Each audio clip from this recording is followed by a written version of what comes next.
तो अब इस वेव ने यह साबित कर दिया है कि जब बालू यानी रेत जब उड़ी है तो लाशें उभर कर सामने आ गई, जब पानी थमा है तो नदियों में लाशें सड़ने लगी, दिखने लगी। तो इस वेव ने यह साबित कर दिया है कि आने वाला वेव आपके लिए कितना घातक होगा। शायद आपके घर में से लाशों की बात सड़कों पर आएगी। छूट मिलती है वहाँ पे भी वो बनिया ने कंप्लेंट कर दिया कि डी मार्ट 24 घंटा खुला रहता है, पर 24 घंटा खुला रहने का तो ये लोगों को ही फायदा था ना कि वहाँ गर्दी नहीं होती थी, सामान सस्ता मिलता था। आपने डी मार्ट बंद करा के बनिया लोग ने महंगाई बढ़ा दिया, तो ये बात कहीं ठीक नहीं। सरकारों को देखना पड़ेगा, जिसने लूटा है उसके लाइसेंस जब्त करने पड़ेंगे, क्योंकि काम धंधा करने वाले तो बहुत सारे लोग हैं, चाहे घर में से व्यापार करे, पर ये जो बनिया का एसोसिएशन है वो गलत है। हमने बनियों के लिए भी बोला था, पर आज बनिया कहीं ना कहीं गलत है। मेडिकल डिपार्टमेंट को लाइसेंस मिल गया है तो वो लाइसेंस का गलत उपयोग कर रही है। यानी कोरोना काल में योद्धा बनने का नाम तो चाहिए उन्हें, और इसी योद्धा का सर्टिफिकेट के सहारे वो जो है बिल्ला लटका के घूमते हैं ताकि पुलिस वाले भी उनको नहीं रोकते, भाई कौन है, मेडिकल वाला है, मेडिकल डिपार्टमेंट का है। इसका बहुत अर्जेंट है जाना, इसका घूमना जरूरी है, इसका जाना जरूरी है। यानी उनको जो बिल्ला मिलता है उस बिल्ले का इस्तेमाल तो कर रहे हैं, सरकार से फायदा उठा रहे हैं, साथ में जनता से भी फायदा उठा रहे हैं। कहीं से भी समाज सेवा नहीं है, ये भक्षक के रूप में नजर आए कोरोना काल के लिए। जो अल्ताफ भाई आपने कहा 50 से 60% मार्जिन है, ये हम सब जानते हैं, क्योंकि ये मेडिकल और ये डॉक्टर्स जो धंधा करते हैं उनको कंपनियां फॉरेन की ट्रिप देती है, और 60% मार्जिन कोई कम नहीं होता। ये लोगों की ज़िंदगी से खेलना है, क्योंकि लोगों के पास पैसे नहीं और आप 60% मार्जिन ले रहे हो। कहीं ना कहीं सरकार को इसके ऊपर देखना पड़ेगा, इसके मार्जिन के ऊपर ध्यान रखना पड़ेगा, और ये कंपनी को भी ध्यान रखना पड़ेगा, जो बड़ी बड़ी कंपनी है, कि आप फॉरेन ट्रिप देते हो, उनको कोई ना कोई फैसिलिटी देते हो। ये बात भी ठीक नहीं है। आप गरीबों से खेल रहे हो और एक मजबूर से खेल रहे हो, ये बिल्कुल बात सही नहीं है। मेडिकल डिपार्टमेंट को कफन की घोटाला कर रहा है वो भी इंसान है, जो लकड़ियों का घोटाला कर रहा है वो भी इंसान है, एम्बुलेंस वाला 4 किलोमीटर के लिए भी 50,000 रुपया मांगता है वो भी इंसान है, मेडिकल वाला जो है कि 20 रुपए की दवाई का 200 रुपए लेता है वो भी इंसान है। यानी जहां देखो जिधर देखो इस कोरोना काल में हाहाकार मचा हुआ है। किसी के घर में मातम है तो कोई जश्न मना रहा है 200 रुपए कमा के। Link media, weekly newspaper and web portal. नमस्कार दोस्तों, आप देख रहे हैं, मैं फारूक शाह, साथ में अल्ताफ तिवारी। नमस्कार दोस्तों, आज चर्चा करेंगे वसई विरार ही नहीं पूरे भारत की बात कर लेंगे। थोड़ी सी बात हम करेंगे कि सेकेंड लॉकडाउन के दौरान क्या क्या असुविधाएं हो रही हैं और क्या क्या लोगों को तकलीफ़ें हो रही हैं और कौन कौन से लोग इस लॉकडाउन का बेनिफिट उठा रहे हैं। सबसे पहले तो मैं बात करूंगा, लोगों को थोड़ी सी टिप दूंगा। अभी ये शायद 2-4 दिन के अंदर लॉकडाउन धीरे धीरे करके ख़त्म होएगा, पर ये हम सब की जवाबदारी है। पिछले लॉकडाउन के साथ सरकार ने लॉकडाउन ख़त्म कर दिया और लोग ऐसे समझ बैठे कि सब कुछ सामान्य हो गया, पर वैसे कुछ होता नहीं है। और सरकार तो जो लॉकडाउन है, और सरकार भी कंटाल गई है कि लोगों का काम नहीं है करके लॉकडाउन हटा रही है, पर ये सब हमारी जवाबदारी है। जब तक कोई काम ना हो तब तक बाहर ना निकले, और मास्क लगा के निकले, हो सके तो डबल मास्क पहन के निकले, क्योंकि ये फर्स्ट, सेकेंड और थर्ड वेव भी आ सकती है, ऐसे लोगों का कहना है। तो ये हम सब की जवाबदारी है कि थर्ड वेव जो आए, और इस जो सेकेंड वेव में हमारे इर्द गिर्द के बहुत सारे लोग ऑफ हो गए हैं। और हमने एक इंडिया का बहुत बड़ा तमाशा देखा। हमने देखा कि शमशान घाट के ऊपर भी लोगों ने मुर्दा जलाने के लिए झगड़ा देखा। हमने दरिया के अंदर डाला हुआ लाशें देखी, और हमने बहुत कुछ शर्म से हमारी जो झुक गए हम लोग, और हमारे घर में से और हमारे आजू बाजू से बहुत सारे लोग चले गए।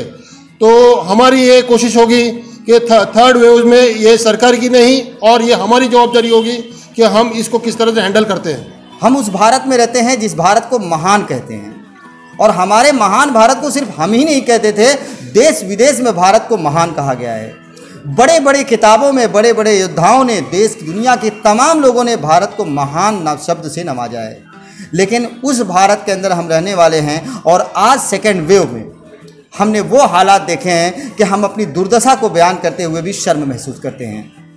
हमारे लोगों के लाशें नदियों में सड़ रही थी, समुद्र किनारे रेतों में खुली पड़ी हुई हैं, जगह जगह दफनाने के लिए जगह नहीं है तो जलाने के लिए जगह नहीं है, जलाने के लिए लकड़ियां नहीं हैं। ऐसे तमाम हालात हमने देखे हैं, और कहीं न कहीं दूर दूर तक देखा जाए तो इसकी जिम्मेदार अगर सिर्फ सरकार को ही बनाते हैं तो सरकार कौन है, सरकार की जिम्मेदारी कितनी है, और सरकार के बीच में कौन है।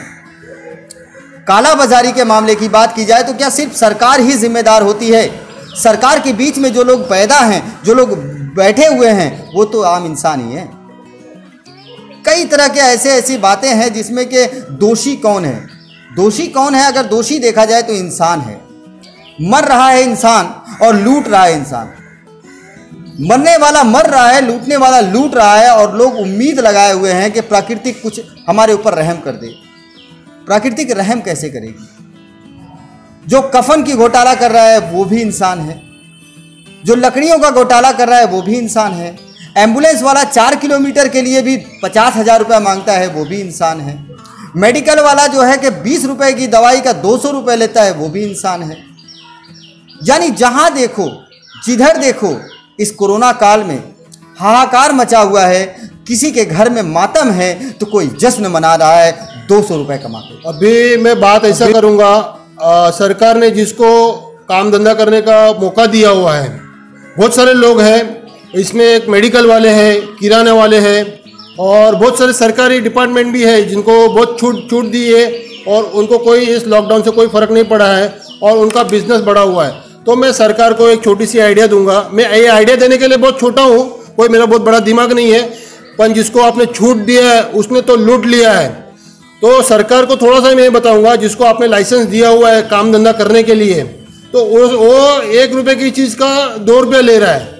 और मेडिकल वाले में आप सब लोग जानते हैं मेडिकल को 50 से 60% मार्जिन है, और हॉस्पिटल वाले जो अपनी हॉस्पिटल में एक मेडिकल लगाते हैं, जितना चार्ज हॉस्पिटल का होता है उससे ज़्यादा चार्ज दवाई का होता है। यानी 4 आने की दवा 1 रुपये में देते हैं लोग। तो सरकार का कहीं ना कहीं ये जवाबदारी है, आपने किसको लाइसेंस दिया है उसको एक थोड़ा सा सीमित कर दो कि आप 5% के ऊपर नहीं ले सकते हो, क्योंकि बहुत सारे जनों का काम धंधा नहीं है, उसी के ऊपर ये लूटफाट चालू है। 1 रुपये का माल 2 रुपये में डबल। जो बनिए लोग हैं, और बनिए लोग ने जाकर एप्लीकेशन लगाया, जहां हम लोग को एक छूट छाट मिलती थी, डीमार्ट के अंदर जाके हम लोग ले, थोड़ा सा सामान हम लोग को सुविधा मिले, वो बनिए को छूट मिलती है। वहाँ पे भी वो बनिए ने कंप्लेंट कर दिया कि डीमार्ट 24 घंटा खुला रहता है। पर 24 घंटा खुला रहने का तो ये लोगों को ही फायदा था ना, कि वहाँ गर्दी नहीं होती थी, सामान सस्ता मिलता था। आपने डीमार्ट बंद करा के बनिए लोग ने महंगाई बढ़ा दिया, तो ये बात कहीं ठीक नहीं। सरकारों को देखना पड़ेगा, जिसने लूटा है उसके लाइसेंस जब्त करने पड़ेंगे, क्योंकि काम धंधा करने वाले तो बहुत सारे लोग हैं, चाहे घर में से व्यापार करे, पर ये जो बनिए का एसोसिएशन है वो गलत है। हमने बनियों के लिए भी बोला था, पर आज बनिए कहीं ना कहीं गलत है। मैं बताना चाहूँगा कि लाइसेंस इसलिए मिलता है कि जो लिमिट के अंदर काम करे। दारू का लाइसेंस, मेडिकल का लाइसेंस, पेट्रोल का लाइसेंस, यानी ये जितने भी सिस्टम हैं, ये एक ऐसी चीज़ होती है जो सरकार उस पर कंट्रोल रखना चाहती है, इसलिए उनको लाइसेंस देती है। और लाइसेंस देने का मतलब ये नहीं होता है कि आप लाइसेंस धारक हैं तो आप उसका गलत उपयोग करें। मैं आपको बताना चाहूँगा कि जैसे मेडिकल हो गया, अभी हालात ऐसे हैं कि कोई भी मार्केट खुल नहीं रहा है, लोकल लोग जो है कोई काम नहीं कर पा रहे, तो लोगों के पास पैसे कम हैं, और कम पैसे में लोग एडजस्ट करके चलना चाहते हैं कि ये लॉकडाउन कब तक रहेगा, ये हालात कब तक रहेगा, तो थोड़े कम में हम चले हैं। अब उसमें मेडिकल डिपार्टमेंट ने जो मनमानी की है, यानी जो दवाओं पे डिस्काउंट होना चाहिए वो भी डिस्काउंट नहीं है, और ऊपर से वो दवा मिल नहीं रही है तो और महंगा मिलेगा। लोग अपने क्षेत्र को छोड़ के दूसरे क्षेत्र में जा नहीं सकते, क्योंकि लॉकडाउन का दौर है, तो क्या करेंगे दूसरी जगह जा करके, गाड़ी का भाड़ा डबल। तो लोग मजबूरी है, जो अपने नज़दीक में मेडिकल है या जिस जगह हॉस्पिटल में है वहाँ जो मेडिकल है वहीं से दवा लेंगे, और वही लाइसेंस का फ़ायदा वो उठाते हैं। 50 से 60% मार्जिन है, ये हम सब जानते हैं, क्योंकि ये मेडिकल और ये डॉक्टर्स जो धंधा करते हैं उनको कंपनियां फॉरेन की ट्रिप देती है, और 60% मार्जिन कोई कम नहीं होता। ये लोगों की ज़िंदगी से खेलना है, क्योंकि लोगों के पास पैसे नहीं, और आप 60% मार्जिन ले रहे हो। कहीं ना कहीं सरकार को इसके ऊपर देखना पड़ेगा, इसके मार्जिन के ऊपर ध्यान रखना पड़ेगा, और ये कंपनी को भी ध्यान रखना पड़ेगा, जो बड़ी बड़ी कंपनी है, कि आप फॉरेन ट्रिप देते हो, उनको कोई ना कोई फैसिलिटी देते हो। ये बात भी ठीक नहीं है, आप गरीबों से खेल रहे हो और एक मजबूर से खेल रहे हो। मेडिकल डिपार्टमेंट को लाइसेंस मिल गया है तो वो लाइसेंस का गलत उपयोग कर रही है।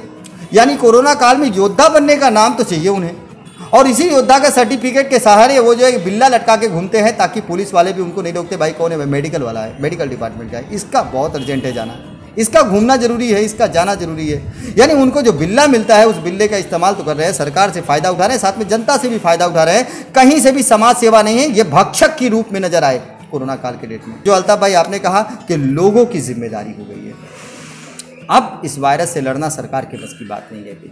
क्योंकि सरकार 2 बार लड़ चुकी है और दोनों बार सरकार ने ये तमाशा देख देख के थक गई कि लोग नहीं मानते और लोग जो हैं वो सरकार की नहीं मानते। तो अब इस वेव ने ये साबित कर दिया है कि जब बालू यानी रेत जब उड़ी है तो लाशें उभर कर सामने आ गई, जब पानी थमा है तो नदियों में लाशें सड़ने लगी, दिखने लगी।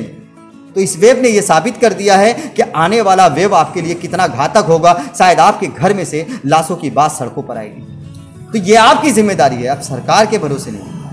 आपको बचना है, आपको मास्क यूज करना है, आपको सैनिटाइजर यूज करना है, कि आपको सड़कों पर खुलेआम घूमना है, या आपको फैसला करना है। मिलेंगे अगली खबर में, फिर कुछ नई बातें लेकर के, कुछ सामाजिक बातें लेकर के, वो बातें लेकर आएंगे जो आपसे जुड़ी होती हैं और जो समाज से जुड़ी है, जो सरकार के फायदेमंद है और आपके भी फायदेमंद है। तो अगले भी एपिसोड में फिर आ रहे हैं कुछ ऐसे ही बेबाक लेके। तब तक के लिए जय हिंद। जय Hind. Link media, weekly newspaper and web portal.